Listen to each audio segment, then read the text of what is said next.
The courtroom buzzed with its usual tension. Attorneys organizing their documents, quiet murmurs from onlookers, and the faint echo of a gavel in a nearby chamber. Presiding at the bench was Judge Eleanor Hayes, composed and focused, expecting another routine proceeding. That's what it seemed, until the bailiff announced the next case, the state of Louisiana versus James Anderson. Eleanor subtly adjusted her posture, her hands resting firmly on the smooth wooden bench, eyes scanning the file. Charges of assault, theft, and resistance during arrest. A familiar pang of frustration hit her, yet another person caught in the judicial web. But as the defendant entered, everything changed. Standing there in chains was not just another man. It was James Anderson. Her James. A wave of emotions surged through her as old memories resurfaced. The carefree days spent racing their bikes on dusty streets, those long conversations beneath the magnolia tree, and the innocent promises they once made to never let go of each other. But the figure before her was far removed from the boy she once knew. His frame had aged under pressure, but the eyes, those unmistakable eyes, remained the same. Her hand briefly wavered on the gavel as her mind reeled. He looked at her, stunned, but quickly dropped his gaze, avoiding her eyes. The courtroom fell into stillness. Eleanor gathered herself and addressed him formally, asking for his plea. With a raspy voice, he answered not guilty. Her heart raced. She longed to interrupt the procedure, to understand how he ended up there, what turns had led them to this moment on opposite sides of justice. As the prosecutor launched into their argument, Eleanor struggled to maintain her composure. This wasn't just another case. It was deeply personal. As the trial moved forward, her thoughts drifted to their youth. They'd grown up in Hammond, Louisiana, separated not by geography, but by a town deeply divided along racial lines. Her home had a neat yard and a picket fence. His stood weathered at the edge of a dirt road. Their bond had defied expectations. She remembered clearly the day they met, by chance at a creek's edge where she had wandered too far. James was there, untangling his fishing line, and from that moment, a connection sparked that no one around them understood. She had offered to help him that day by the creek, and from that small gesture a bond had formed, growing into years of hidden adventures and shared hopes. Lying under the stars on warm nights, James had once asked her if she ever dreamed of escaping, of leaving behind the judgmental looks and quiet hostility they faced simply for being together. She had laughed then, dismissing it lightly, but James had meant every word. Even as a child, he understood the harsh truths of the world and the limits it placed on people like him. Their connection grew stronger, defying stares and whispers, yet the weight of disapproval never eased. It eventually reached a breaking point. The summer before high school, her father caught them talking on the porch. His voice cut through the air with rigid authority, demanding Eleanor come inside. She had hesitated, looking at James, who stood still, silently urging her to go. That was the last real moment they shared. Her father had forbidden any contact, and not long after, James's family moved away. Eleanor buried herself in her studies, her ambitions pushing her far from Hammond. Law school became her path to justice and purpose, but she never let go of the memory of the boy who once showed her what bravery looked like. Now, seated in her robe, that memory sat across from her in chains. She wondered what paths James had taken after that day. She walked away. His record hinted at a life weighed down by minor infractions, trespassing, petty theft, small brushes with the law, but none of it suggested the kind of person capable of serious violence. Yet here he was, accused of assault and robbery at a convenience store, with the store clerk sustaining minor injuries and the register emptied. He was arrested not far from the scene, allegedly still carrying the stolen cash. As the prosecutor recounted the events, Eleanor observed James. His stance was slouched, his hands folded, and his face unreadable. She questioned whether he was truly guilty or if the truth was more complex than what was presented. The trial broke for lunch, giving her a moment alone.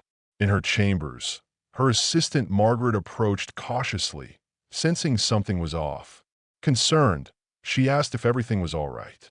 Eleanor paused, debating whether to reveal the connection she had with the defendant, but chose to keep it to herself, replying vaguely that she had a lot on her mind.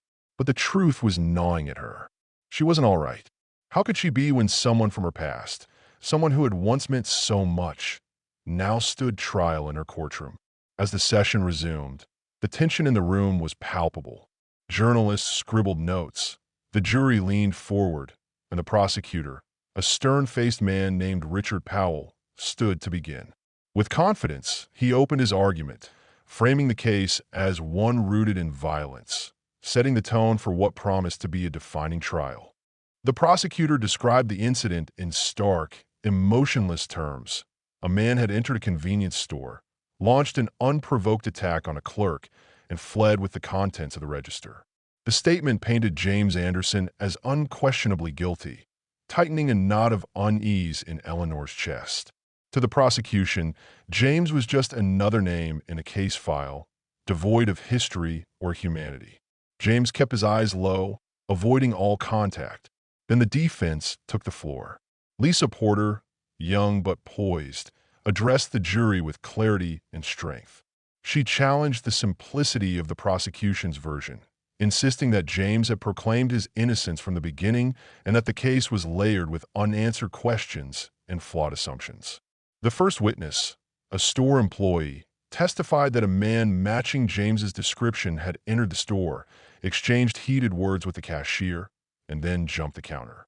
Though his account was vivid, it felt almost too precise. Lisa dissected his claims with calm precision, focusing on a red hoodie the suspect allegedly wore. When pressed, the witness admitted he hadn't clearly seen the attacker's face due to the lighting and the hood. Lisa cut the testimony short, leaving a hint of uncertainty in the air. James's posture changed subtly, his back a little straighter, perhaps sensing a flicker of possibility. Next came the store's surveillance video. The footage was dim and unclear, showing a figure in a red hoodie moving swiftly through the store. The prosecution insisted it was James, but the quality made it impossible to confirm any defining features.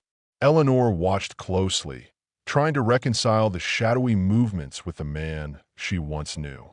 The video ended abruptly, leaving a crucial part of the story unseen. James's defense relied on an alibi. He claimed to have been walking home from a friend's place during the robbery. Unfortunately, the friend refused to testify, afraid of repercussions from the neighborhood. Lisa argued that fear didn't equal guilt, but the jury's expressions betrayed lingering doubt. As the hours passed, Eleanor felt the strain of her duty. She was expected to uphold neutrality, to judge based on facts alone. But how could she detach herself when the defendant had once been a boy she knew intimately, someone who had shared his dreams and fears with her under starlit skies? That boy was now a man in chains, and she was the one who might decide his fate. When court adjourned, Eleanor remained seated, her fingers idly tracing the gavel. She longed to speak to James, to look him in the eye and ask what had really happened, but she knew that crossing that line would destroy her career and compromise the trial. Watching him being led away, shackled and silent, she felt her certainty begin to crumble. She had always placed her faith in the legal system, trusting its ability to uncover truth and uphold justice. But for the first time, she found herself questioning whether the truth was something the system could ever fully capture. As the courtroom murmurs settled into a tense silence, the defense began presenting its case.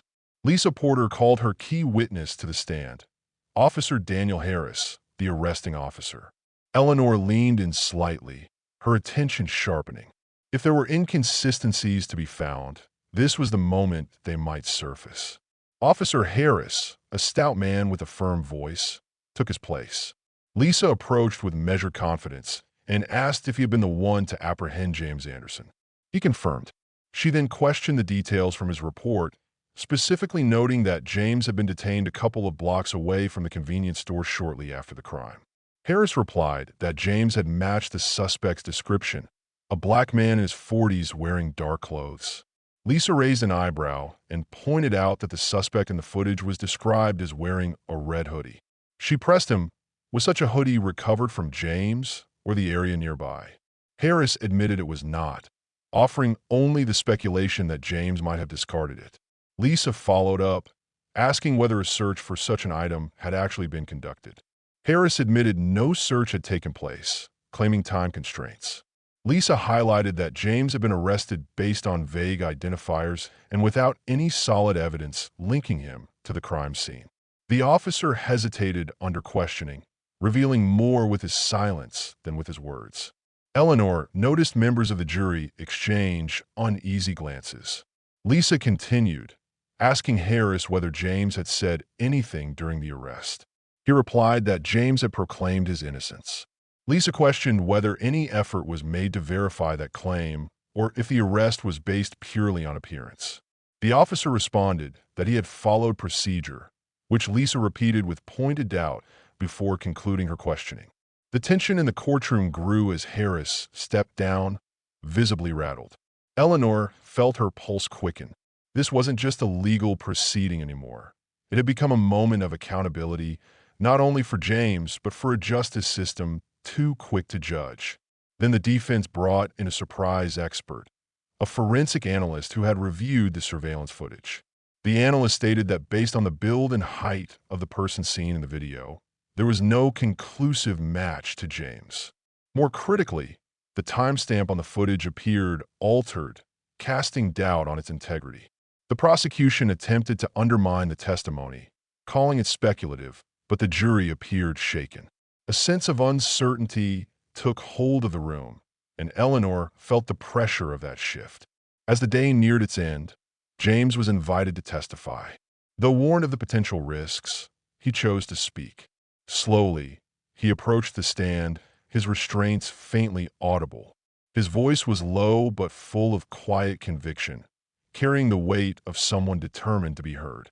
James began by addressing the jury with quiet conviction, admitting to past missteps and poor choices, but firmly denying any involvement in the crime at hand.